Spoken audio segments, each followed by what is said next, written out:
এক বছর কেটে গেছে। ঢোলকপুর আবারও শান্ত হয়ে উঠেছিল। গ্রামের মানুষ আবারও সুখী দিন কাটাতে শুরু করেছিল। প্রতি পূর্ণিমায় মানুষ একটি করে প্রদীপ জ্বালিয়ে ঠুং ঠুং ঠুং সাহুরকে স্মরণ করত।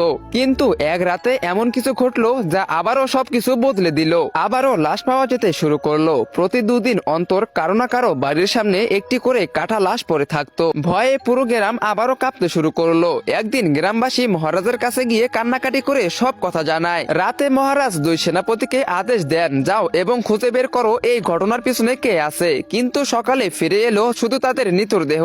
একজনের মাথা নেই, অন্যজনের পা কাটা। মহারাজ বুঝে গেলেন ভয়ঙ্কর কিছু একটা ফিরে এসেছে, এমন কিছু যা শুধু মৃত্যুর খেলা খেলতেছে। তিনি দীর্ঘ শ্বাস ফেলে বললেন, এখন এই যুদ্ধের মুখোমুখি আমাকেই হতে হবে। সেই রাতে মহারাজ গোপনে গ্রামে আসেন এবং একটি গাছের আড়ালে নিজেকে লুকিয়ে রাখেন। কিন্তু যখনই রাত অনেক বেশি গভীর হয়ে যায়, ঠিক রাত 2:30 হঠাৎ চারিদিকে ধোঁয়া ছেয়ে যায় এবং সেই ধোঁয়ার ভিতর থেকে একটি অদ্ভুত আওয়াজ আসে। মহারাজ এটা দেখে কিছুই বুঝতে পারতেছিলেন না। তখনই ধোঁয়ার মাঝখান থেকে বেরিয়ে আসে একটি পুতুল, গোল গোল চোখ, জ্ঞানহীন এক হাসি, কিন্তু চেহারাটা যেন মৃত্যুর পরোয়ানা। পুতুলটি একটি বাড়ির দরজার কাছে গিয়ে শিশুদের মতো সুরে একটি গান গাইতে শুরু করে। আর সেই গান শুনে একজন লোক বাইরে বেরিয়ে আসে এবং মুহূর্তের মধ্যেই পুতুলটি তার মাথা চিবিয়ে খেয়ে ফেলে। লোকটি যন্ত্রণায় ছটফট করতে করতে মাটিতে লুটিয়ে পড়ে। মহারাজ এসব কিছু দেখে একটু ঘাবড়ে যান। তিনি বুঝতে পারেন এর সামনে যাওয়া মানে নিজের মৃত্যুকে নিজেই লেখা। পরের দিন সকালে গ্রামের মানুষ জড়ো হলে মহারাজ তাদেরকে বলেন, এটি আগের ভূতের চেয়েও বেশি ভয়ঙ্কর।